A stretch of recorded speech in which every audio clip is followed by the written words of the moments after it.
This is the Royals Postcast, your instant game reaction for the Kansas City Royals. Part of the Locked On Podcast Network, your team every day.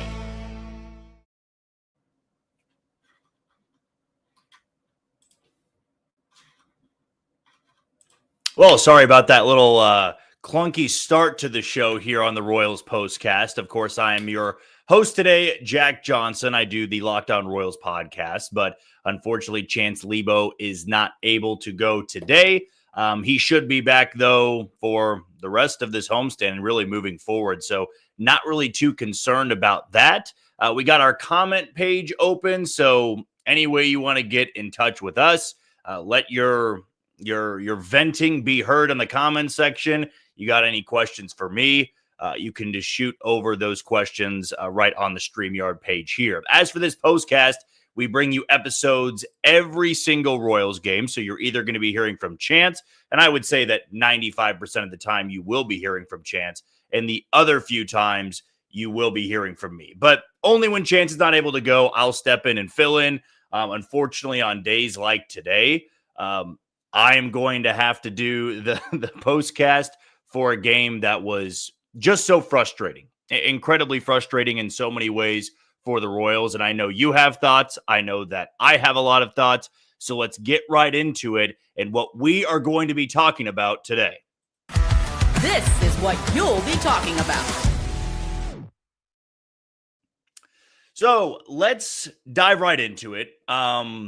We can go straight to the seventh inning.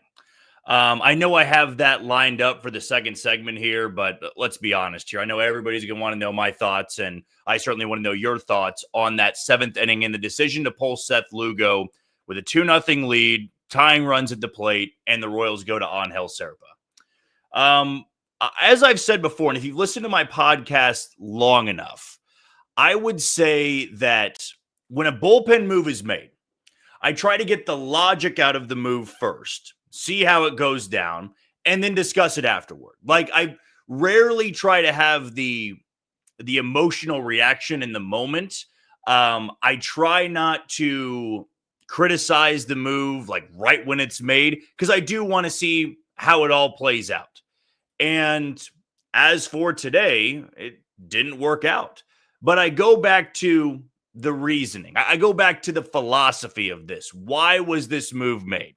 Seth Lugo's at 90 pitches. He had been cruising all game long. He had allowed a leadoff double in that inning, but it was the first hit he had given up since the first. It was a leadoff single for Tatis, and then it was Jackson Merrill, who had returned to action today, that doubled off him in the seventh. Like, innings 2 through 6, the Padres didn't get a single base runner on. So yes, he was absolutely cruising.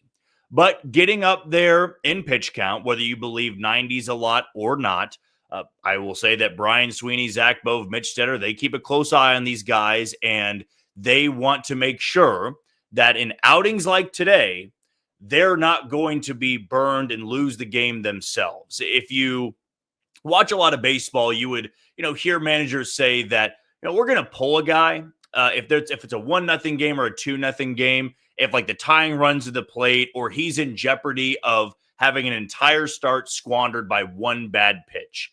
And so in this spot, with two left-handers coming up, and the way that Angel Serpa had thrown really in the last month and maybe 2 weeks, they elected to go to Serpa. Serpa pitched on Friday night. He was able to get the job done. He did give up a couple of singles that made the game a lot closer, but you put him in there to get Gavin Sheets out, to get, I believe it was Luis Ariz out, if I'm not mistaken. He was right after Machado, but you got two lefties there. And the hope is Serpa goes out there, boom, boom, you get 2 outs, you're out of the inning, it's 2-0. Seth Lugo's still in line for the win. You're throwing things over to Lucas Erceg in the 8th, and then you go to Estevez in the 9th. But I also understand that with a manager, you are going to be criticized based on what that pitcher does. We like to jump through a lot of hoops to not blame the pitcher. If a pitcher screws up in the 7th or 8th inning, it's always, well, why was he in there to begin? Why was he called upon in that spot? Why not just leave the starter in? And we have seen this year a little bit that, with Noah Cameron starts, Seth Lugo has pulled, or not Seth Lugo, excuse me, Matt Quatraro has pulled him early, and it's cost him a few times. Seth Lugo today, if you leave him in there, does he get out of it? Well, we're never going to know because you can't go back in time there. Does he give up a middle pitch to someone else and then it's 2-2 and you left Lugo in too long? These are all things that were running through the minds of the Royals coaching staff. Now, I'm more of on the side of let's look at the execution these two pitchers had. Serba did his job against the first hitter. He gets the ground ball, runner at third. We're not worried about him. Yes, it would be cutting the lead in half, but that's not the tying run. Let's worry about getting Gavin Sheets, and then we're going to move on to the next inning. Lucas Erceg gets a clean inning. But he walks Gavin Sheets on 4 pitches, and then he walks Xander Bogaerts on 5 pitches. And I honestly thought the Royals were fortunate to have Mike Schilt go to the bench when Jake Cronenworth was due up. Angel Serpa couldn't find the zone. And then you see him go to Jose Iglesias. It allows you to perfectly set up Lucas Erceg in that spot. Jose Iglesias has an OPS plus of 58 this season. He's not been good against right-handed hitters. And Lucas Erceg, though he was not great on Friday night, he hasn't been that steady since coming off the injured list. That's a matchup you want 9 out of the 10 times. And the first 2 pitches, it looked like Iglesias was no match for him. But then the mistake happens where it's 0-2 down the middle, and he just drops it into right field. And the game's now tied. You have a completely different outlook on how the game's going to go.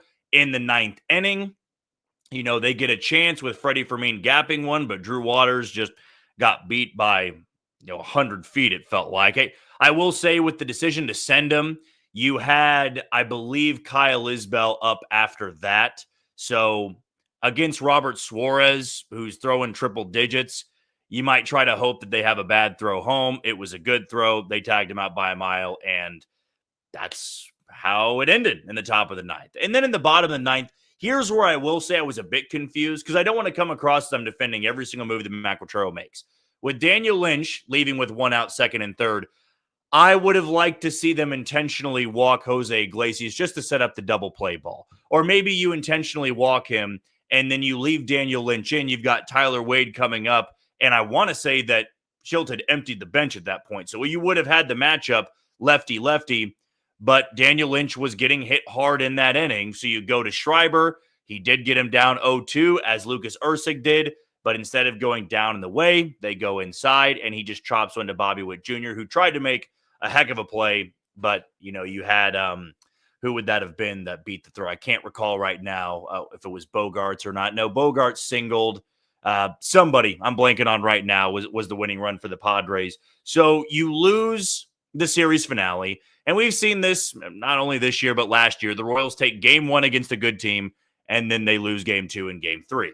Overall, it's a 4-2 road trip after the 6-game losing streak to the Yankees and the Athletics.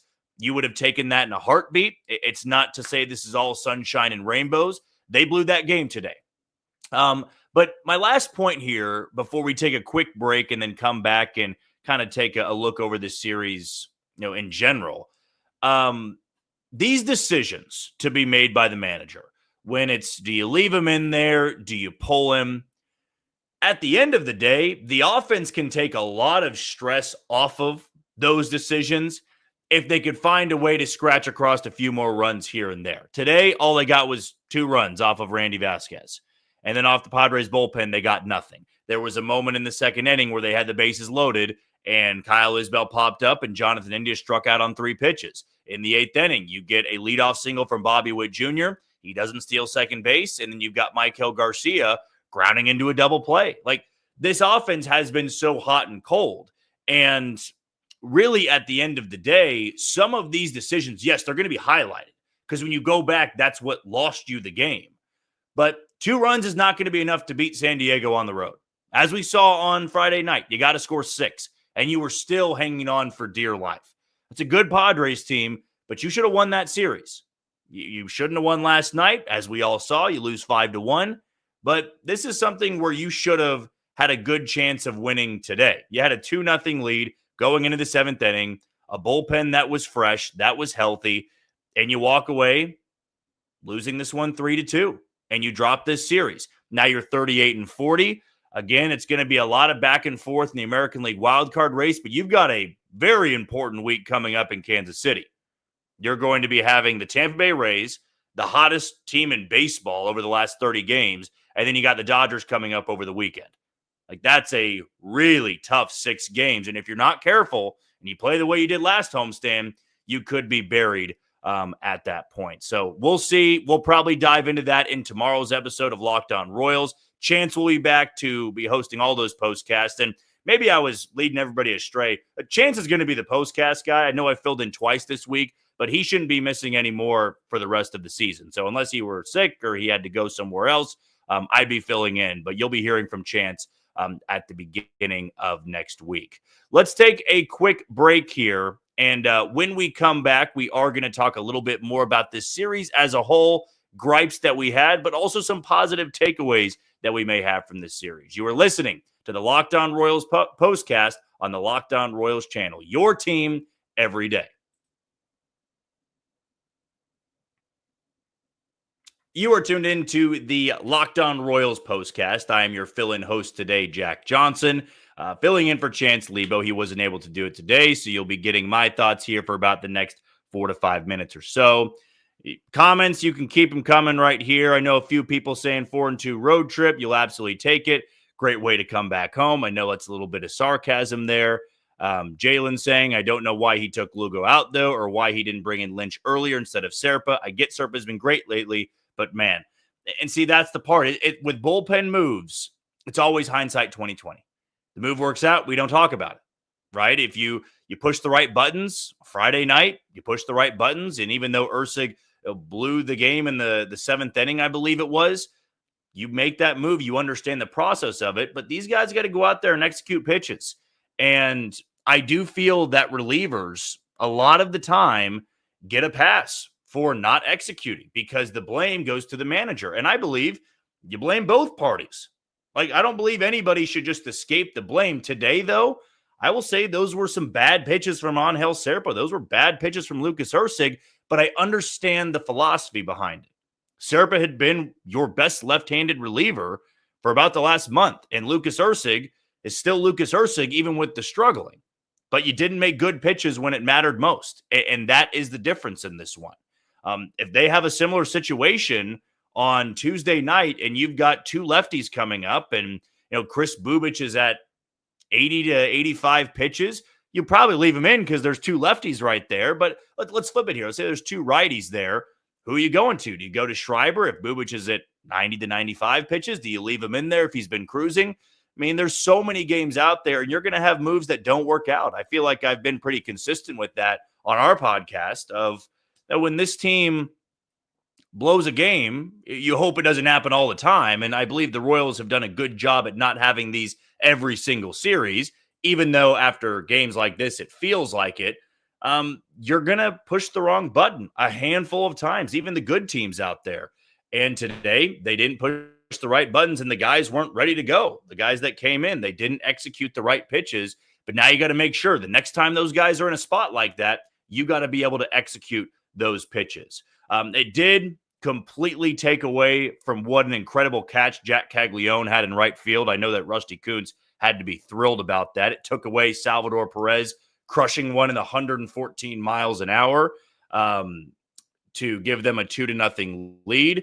It took away another potential save for Carlos Estevez. It took away a multi-hit game for Bobby Witt Jr. Things we could have been talking about today that were more positive. But I will say on this road trip, even though it ended on a sour note, and maybe it's the optimist in me, this is a much different team this past week than we saw the week before that. And that's no shocking statement. They went 0-6 at home the previous week. They go 4-2 against 2 teams that are above 500 and 2 environments that can be tough to play in. I mean, San Diego sold out every single game of this series. So I would say that there are some positives to take away in how these guys played. Seth Lugo continues to dominate. He unfortunately had a great start squandered today by the bullpen.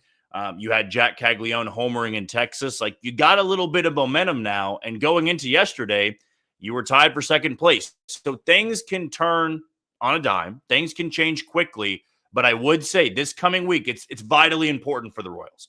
So vitally important as we inch closer to the deadline. We inch closer to the All-Star break. You got a really hot American League team coming in that's ahead of you in the standings. And then you've got the most talented team in baseball in the Los Angeles Dodgers coming into town over the weekend. You would be very fortunate, in my opinion, to go 3-3 in this stretch. That's how good these teams have been. You just don't want to have any other 0-6 stretches or 1-5 stretches. So they got to be able to line up with some of the best teams in baseball and play just as competitively as they did on this road trip, in which they finished 4-2. Well, that's going to do it for another edition of the Royals Postcast. I'm just your fill-in host today, Jack Johnson. Chance Leba wasn't able to make it, but he'll be back for the homestand, which begins on Tuesday night against the Tampa Bay Rays. But, unfortunately, not a lot of positive things to talk about in this go-around. It was fun to host the Postcast after Jack Caglione's 2-homer game, but not a good result today as the Royals lose 3-2. They'll have the off day tomorrow, and then they will begin that 3-game series with the Tampa Bay Rays. But enjoy the off day. I guess simmer down a little bit, cool down a little bit after this loss has everybody up in arms, and we'll see if they can get back on track on Tuesday, excuse me. But until then, you take it easy, Kansas City.